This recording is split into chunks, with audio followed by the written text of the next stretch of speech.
NDTV को खरीदने की तमाम कोशिशें हुई और वो कोशिशें दरअसल वैसी ही निकली जैसे खोदा पहाड़ निकली चुईया।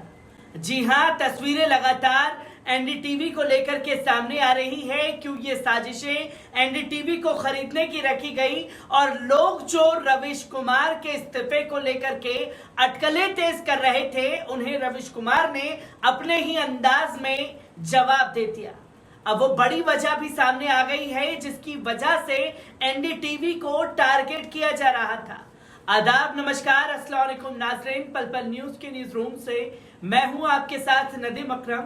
एनडीटीवी के खिलाफ जो बड़ी जालसाजी की जा रही थी, खासतौर पर मेन स्ट्रीम मीडिया द्वारा, जो कि डंके की चोट पर यह बताने से गुरेज नहीं कर रहा था कि साहब एनडीटीवी जो हमें खुद ही गोदी गोदी करता था या गोदी मीडिया बोलता था, वो खुद ही गोदी में जाकर के बैठ गया।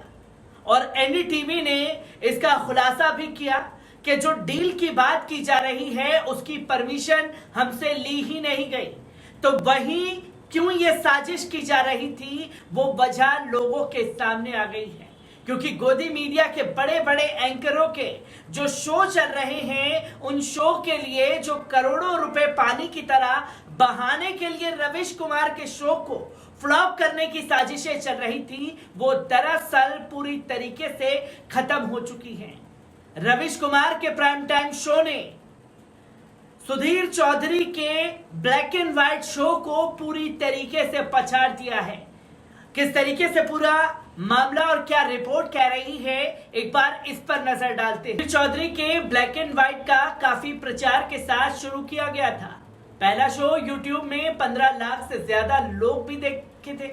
इसका खबर भी छपा था कि सुधीर चौधरी जी का पहला शो को बहुत लोगों ने यूट्यूब पर देखा।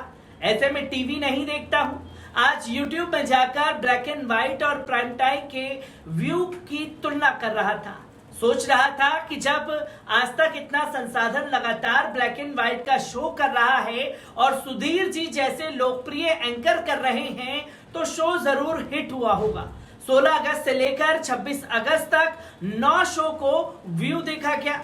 तो वहीं 9 दिनों में कुल 38 लाख के करीब है, यानी एक दिन में औसतन 4.4 लाख के करीब है। तो वहीं प्राइम टाइम का व्यू भी देखना चाहिए। प्राइम टाइम का 9 दिन का औसत 96 लाख है, यानी कि एक दिन औसत व्यू 10,50,000 के करीब है। अब आते हैं यूट्यूब के सब्सक्रिप्शन पर। आज तक के 5 करोड़ 32 लाख सब्सक्राइबर हैं, जबकि एनडीटीवी के 1 करोड़ 48 लाख सब्सक्राइबर हैं। यानी आज तक के सब्सक्राइबर एनडीटीवी के लगभग 4 गुना ज्यादा है। अब संसाधन पर आते हैं। ऐसे में प्राइम टाइम के पास ब्लैक एंड व्हाइट की तरह संसाधन नहीं है, ना ही मेन पावर है। ग्राफिक्स डिजाइनर से लेकर एडिटर, प्रोड्यूसर, ओई, एंकर, रिसर्चर मिलकर 7 लोग हैं। सुबह से लेकर रात को 10 बजे तक सब लगे रहते हैं। बस आप लोगों का प्यार और दुआ मिलते रहे। संसाधन के मामले में आज तक बहुत आगे है। रिपोर्टर से लेकर स्ट्रिंगर तक बहुत लोग हैं। मॉडर्न अच्छे कैमरे हैं। हम लोग तो मोबाइल में शूट करते हैं, स्टोरी मंगवाने के लिए हालत खराब हो जाती है। कभी कभी लगता है शो नहीं जा पाएगा, लेकिन आज तक कभी ऐसा नहीं हुआ। 9 बजते ही नमस्कार मैं रविश कुमार सुनाई देता है। आपको बता दें कि एनडीटीवी की बर्बादी और लोन में डूबने की कहानी मीडिया शहंशाह रिपोर्ट मडोक बदनाम और भगोड़े विजय माल्या से जुड़ी है। एनडीटीवी हमेशा कॉर्पोरेट गोदी में बैठा रहा है। अब अडानी गोदी से उतरकर अडानी की गोदी में जाना चाहता है। 1990 में जब दूरदर्शन ने प्राइवेट कंपनियों से न्यूज शो बनाकर शुरू किया, इस पॉलिसी परिवर्तन के दौरान प्रणय रॉय, राधिका रॉय दूरदर्शन के लिए करंट अफेयर के प्रोग्राम बनाने लगे। प्राइवेट न्यूज चैनलों को डाउनलिंकिंग में छूट मिली, तो जी न्यूज के पीछे एनडीटीवी भी न्यूज चैनल लेकर आ गया। लेकिन इसमें पैसा प्रणय रॉय ने नहीं, दुनिया के सबसे बड़े मीडिया शहंशाह रॉबर्ट मर्डोक ने लगाया। मर्डोक का पैसा और एनडीटीवी का कंटेंट इस तरह 1998 में बना जैसे एनडीटीवी स्टार चैनल का स्टार न्यूज था। प्रणय रॉय गोदी मिल चुकी थी। 5 साल का करार था। आगे भी बढ़ सकता था, लेकिन एनडीटीवी के कंटेंट से चल रहा स्टार न्यूज चैनल कभी ढंग से चला नहीं। ज्यादातर अफसरों के बच्चे बच्चियों को नौकरी पर रखा गया जो फील्ड रिपोर्टिंग करते नहीं थे, सब स्टूडियो में बैठकर प्रवचन देते। जनता थक गई। 2001 में एनडीटीवी का हिंदी चैनल आया जो पहले दिन से ही आलसी नजर आया। कोई ऊर्जा नहीं, एकदम थकेला, एंकर के लंबे लंबे प्रवचन। ये चैनल आज तक और जी की गर्मी झेल नहीं पाया। एनडीटीवी इंग्लिश का खून पीकर जिंदा रहा, लेकिन एनडीटीवी इंग्लिश के शरीर में ज्यादा खून नहीं था। तीसरा चैनल एनडीटीवी प्रॉफिट में भी सीएनबीसी के सामने कभी टिक नहीं पाए। रोबर्ट मर्डोक का एनडीटीवी के साथ करार 2003 में खत्म हुआ, लेकिन चैनल की हालत खराब। मर्डोक की बेचैनी बढ़ गई, पैसा बेहिसाब जा रहा था चैनल में तभी लोग, लेकिन उन चैनलों को देख नहीं रहे थे। आखिरकार मर्डोक ने कह दिया हमारे आपके रास्ते अलग। करार खत्म होते ही मर्डोक ने भारत में अपना स्टार न्यूज लॉन्च कर दिया। वही चैनल अब एबीपी न्यूज है।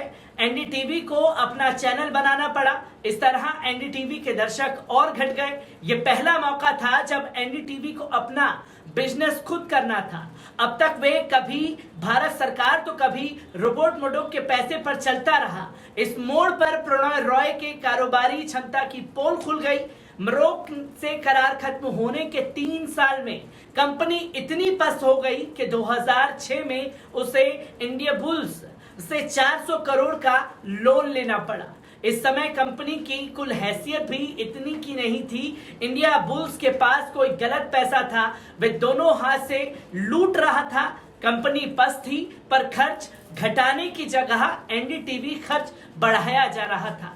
2007 में शराब व्यापारी विजय माल्या से करार करके प्रणय रॉय ने एक और चैनल एनडीटीवी गुड टाइम खोल दिया। विजय माल्या से एनडीटीवी को 100 करोड़ रुपए के विज्ञापन मिले। मौज मस्ती का कंटेंट चल नहीं पाया। लोग फॉरेन के फैशन टीवी देख रहे थे। एनडीटीवी इमेजिन भी फेल हो गया। फिर भी एनडीटीवी बच जाता अगर ग्लोबल मंदी ना आती। विज्ञापन इस दौर में बिल्कुल सिकुड़ गए और आसानी से मिलने वाले रुपयों का रास्ता बंद हो गया। एनडीटीवी बर्बादी के रास्ते पर था। आगे की कहानी छोटी है। इंडिया बुल्स का लोन चुकाने के लिए एनडीटीवी ने आईसीआईसी से लोन लिया। वे लोन चुकाने के लिए अंबानी की फ्रंट कंपनी बीपीसीएल से लोन लिया गया, लेकिन एनडीटीवी लोन चुकाने के मूड में नहीं था। चैनल के लोग देख नहीं रहे थे, विज्ञापन आ नहीं रहे थे। बीपीसीएल का मालिकाना इस बीच 3 बार बदला और जो लगातार रवीश कुमार के इस्तीफे की एनडीटीवी से कामना लगा रहे हैं, वहां रवीश कुमार का शो, चाहे एंकर सुधीर चौधरी हो, चाहे अंजना ओम कश्यप हो, पूरी तरीके से रवीश कुमार के प्राइम टो ने सभी को पछाड़ दिया है। मैं ऐसी ही खबरों से आपको रूबरू कराता रहूंगा। दीजिए इजाजत, शुक्रिया।